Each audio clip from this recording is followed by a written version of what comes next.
విశాఖలో ప్రధాని మోదీ పాల్గొన్న బహిరంగ సభ అంచనాలకు మించి విజయవంతం కావడంతో కూటమి నేతలు హర్షం వ్యక్తం చేస్తున్నారు. ఉత్తరాంధ్ర నుంచి భారీగా ప్రజలు తరలిరావడం, ఆపై మోదీ శంకుస్థాపనలతో ఏపీకున్న ప్రాధాన్యతను వివరించేలా ప్రధాని మోదీ చొరవ చూపించారు. ముఖ్యంగా విశాఖ జోన్ ఏర్పాటుతో ఉపాధి అవకాశాలు మెరుగుపడతాయని విశాఖ 38వ వార్డు జనసేన సీనియర్ నాయకుడు శ్రీకాంత్ అన్నారు. గత ప్రభుత్వ హయాంలో భూమి కేటాయించలేదని, కానీ కూటమి ప్రభుత్వం అధికారంలోకి వచ్చిన వెంటనే జోన్ పై ప్రత్యేక దృష్టి సారించిందని చెప్పారు. భవిష్యత్లో కూటమి ప్రభుత్వ హయాంలో విశాఖ మరింత అభివృద్ధి చెందుతుందని ఆశాభావం వ్యక్తం చేశారు. అందరికీ నమస్కారం అండి. నా పేరు ధనాలకోట శ్రీకాంత్. నేను 38వ వార్డు జనసేన నాయకుడిని. నిన్న 8వ తారీఖున జరిగినటువంటి మోడీ గారి బహిరంగ సభ చాలా దిగ్విజయంగా జరగడం అయితే జరిగింది. ప్రతి ఒక్కరు కూడా చాలా హ్యాపీగా ఫీల్ అయ్యాం. ఎందుకంటే ప్రతి ఒక్కరిని కూడా ఎన్నో రోజులు కల అండి మోడీ గారితో ఈ రకంగా పర్యటన చేయాలని, మనకి వరాల జల్లు కురిపిస్తారని ఎన్నో రోజుల నుంచి చెప్తూనే వినడమే తప్ప ఏ రోజు అది కార్యక్రమం ముందుకు వెళ్ళలేదు. అది ఒక కూటమి ప్రభుత్వం ద్వారా ఈ కార్యక్రమాలను ముందుకు వెళ్ళడం అన్నది హర్షణీయం అండి. ఈ కార్యక్రమంలో ప్రతి ఒక్కరు జన సైనికులైతేనేమి, తెలుగుదేశం అన్నదమ్ములు అయితేనే, బీజేపీ పెద్దలైతేనే అందరూ సమిష్టిగా ఈ కార్యక్రమం ముందుకు తీసుకెళ్ళి మోడీ గారు నా భూత నా భవిష్యత్ అనే విధంగా అతను ప్రసంగాలు అయితేనేటి, చంద్రబాబు నాయుడు గారితో చెప్పినటువంటి మంచి ప్రసంగాలు అయితే, పవన్ కళ్యాణ్ గారు మమ్మల్ని ప్రభావితం చేసే మాటలు అయితే మమ్మల్ని ఎంతో ఉత్తేజపరిచాయండి. రానున్న కాలంలో కూడా అతను విశాఖ నగరానికే కాదు ఆంధ్ర రాష్ట్రానికి కురిపించిన వరాల జల్లు మీద మేము ఎంతో హర్షధ్వానాలు తెలియజేస్తున్నాం. రాబోయే కాలంలోని వంశీ గారు ఆధ్వర్యంలోని ఇంకా ఎన్నో మంచి కార్యక్రమాలు మన దక్షిణ నియోజకవర్గం తరపున మేము ముందుకు తీసుకెళ్తామండి. రైల్వే జోన్ కోసం తెలియజేయాల్సింది ఏమంటే, గత ప్రభుత్వం హయాంలోనే రైల్వే జోన్ అన్నది మనకి కేటాయించడం అయితే జరిగింది. కాకపోతే స్థల సమీకరణ వలన వాట్ ఎవర్ ఇట్ ఈస్ ఓవరాల్గా మనకి అది ఇంకా ముందుకు తీసుకువెళ్ళలేకపోవడం వల్ల కొద్దిగా జాప్యం అయితే జరిగింది.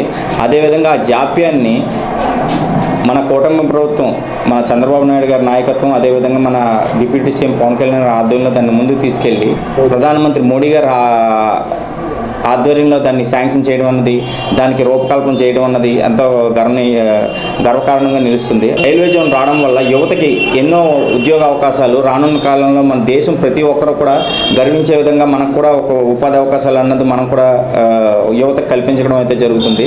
దానికి బీజేపీ ప్రభుత్వానికి అదేవిధంగా మోడీ గారికి మేము కృతజ్ఞతలు అయితే తెలియజేయడం జరుగుతుంది.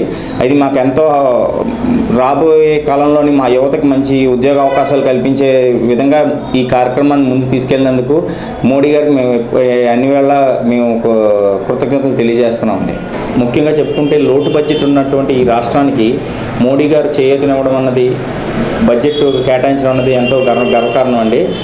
అది మేము ఎప్పుడు కూడా ఊహించలేదు. ఎన్నో రోజుల నుంచి వింటున్నాం రైల్వే జోన్ వస్తుంది, అది మా కలగానే ఉండిపోయింది. ఆ కళని ఈ రకంగా మా ముఖ్యమంత్రి చంద్రబాబు నాయుడు గారి ఆధ్వర్యంలో, అదేవిధంగా మా పవన్ కళ్యాణ్ గారి ఆధ్వర్యంలో మా కళ ఇలాగ సాకారం అవుతుందని ఒక రకమైనటువంటి ఆనందానికి మమ్మల్ని గురి చేసింది. మేము ఎప్పుడు కూడా ఇది మర్చిపోలేము. అదేవిధంగా మోడీ గారు యాక్చువల్లీ ప్రపంచం అంతా కూడా చూసే విధంగా ఆంధ్ర రాష్ట్రాన్ని, అదేవిధంగా విశాఖపట్నాన్ని చూసే విధంగా ఎన్నో వరాల జల్లులు కురిపించడం అయితే జరిగింది.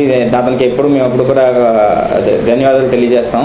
పవన్ కళ్యాణ్ గారు, అది చంద్రబాబు నాయుడు గారి నాయకత్వం రానున్న రోజుల్లో ఇంకా ముందు మంచి కార్యక్రమాలు చేస్తూ కూటమి ప్రభుత్వానికి ఇంకా ఈసారే కాదు రానున్న రోజుల్లో కూడా ముందు కూటమి ప్రభుత్వం వచ్చే విధంగా వీళ్ళు ముందుకు తీసుకెళ్లాలని మేము ప్రతి ఒక్క జన సైనికుడిగా టీడీపీ అన్నదమ్ములతో కలిసి, అదేవిధంగా బీజేపీ పెద్దలతో కలిసి ముందుకు వెళ్తామని మేము చెప్తున్నాం. అదేవిధంగా రోడ్ల విషయం చూసుకున్నట్లయితే గత ప్రభుత్వం రోడ్లని పట్టించుకున్న తీరు ఈ ప్రభుత్వం, కూటమి ప్రభుత్వంలోని ప్రత్యేకించి పవన్ కళ్యాణ్ గారు రోడ్లని నిర్మాణం అయితేనేంటి, రోడ్లని సరిచేయడం అయితేనేంటి, అతను చూస్తున్న తీరుని మాకు ఎంత ఆనందం. ఎందుకంటే మేము కూడా బిజినెస్ వైజ్గా ఉన్నాం కాబట్టి మేము రకరకాల ఊళ్ళో వెళ్తూ ఉంటాం. ఇప్పుడు లాస్ట్ టైం మేము చాలా సఫర్ అయ్యేవాళ్ళం. ఎందుకంటే ఆ సఫరింగ్ అన్నది మాకు కళ్ళకు కొట్టొచ్చినట్టు తెలుస్తుంది. ఎందుకంటే రోడ్ల మీద పెట్టిన దృష్టి చాలా చక్కగా ఉందండి. ఎందుకంటే దానివల్ల ఎన్నో యాక్సిడెంట్లు నివారించడం అయితే జరిగింది. దానికి మా డిప్యూటీ సీఎం పవన్ కళ్యాణ్ గారికి మేము ఎప్పుడు కృతజ్ఞతలు తెలియజేస్తున్నామండి. రానున్న కాలంలో అదేవిధంగా ఈ రైల్వే జోన్ మాకు రావడం అన్నది చాలా గర్వకారణం. దానివల్ల రాబోయే కాలంలో యువతకు మంచి అవకాశాలు రావడమే కాదు, రైల్వేలోని ఆంధ్రాకు సంబంధించిన ఎంతో మందికి ఉద్యోగ అవకాశాలు వస్తాయని మేము గట్టిగా నమ్ముతున్నామండి. అయితే రోడ్ షో అసలు కనీవిరిగినటువంటి ఒక కన్నుల పండగగా జరిగిందండి. ముగ్గురు నేతల్ని మేము అభిమానించే ముగ్గురు హీరోల్ని, త్రిమూర్తులు పట్టినటువంటి ముగ్గురు హీరోల్ని ఒక ఫ్రేమ్లో చూడడం అన్నది చిన్న విషయం కాదు.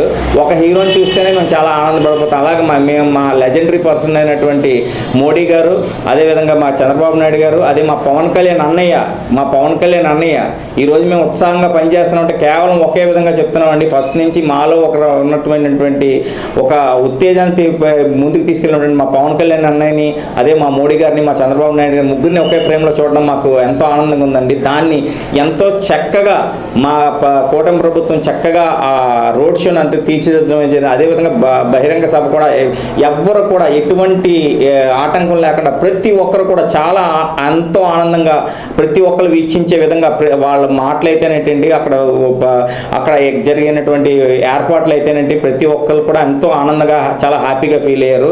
అటు మేము కూడా మా ప్రధాని గారు కానీ, మా సీఎం గారు కానీ, మా డిప్యూటీ సీఎం గారు కూడా అతనికి వాళ్ళ కళ్ళల్లో మేము చూడడం అయితే జరిగిందండి.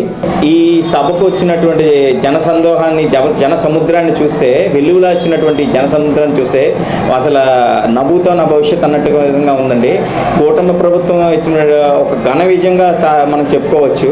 మోడీ గారు ఒక ప్రసంగం అయితేనేటండి, పవన్ కళ్యాణ్ గారు ఒక చూపించినటువంటి అభిమానం అయితేనండి, మన చంద్రబాబు నాయుడు గారు ఇచ్చినటువంటి ధైర్యం ఏంటంటే కూటమి ప్రభుత్వం సాధించిన విజయంగా దీన్ని చెప్పుకోవచ్చండి. ప్రతి కార్యక్రమంలో సరే మా సెంట్రల్ గవర్నమెంట్ మోడీ గారు ఆధ్వర్యంలో మాకు ఇస్తున్నటువంటి ఈ సపోర్ట్ని మేము ముందుకు తీసుకెళ్తూ రానున్న కాలంలో ఇంకా మంచి మంచి కార్యక్రమాలు చేస్తూ ఇంకా ప్రతి ఒక్క జన సైనికుడు కూడా ప్రతి ఒక్కరిని కలుపుకుంటూ వెళ్తూ మేము చాలా ముందుకు చాలా చక్కనైనటువంటి కార్యక్రమాలు చేస్తూ మా పవన్ కళ్యాణ్ గారికి మంచి పేరు తెచ్చే విధంగా, జనసేనను ప్రజల్లో చిరస్థాయిగా ఉండిపోయే విధంగా ప్రతి ఒక్కరు కూడా మేము చాలా కట్టుదిట్టమైనటువంటి కృషితో ముందుకు తీసుకెళ్తామని, అదేవిధంగా మా వంశీ అన్నయ్యకి దక్షిణ నియోజకవర్గంలో మంచి పేరు తెచ్చే విధంగా మంచి నాయకులుగా మేము నిలబడతామని చెప్పేసి, జనసేనకి మేము ప్రతి ఒక్క జనసైనికుడు కూడా ఒక పిల్లర్లా నిలబడతామని చెప్పేసి మేము గట్టిగా చెప్తున్నామండి.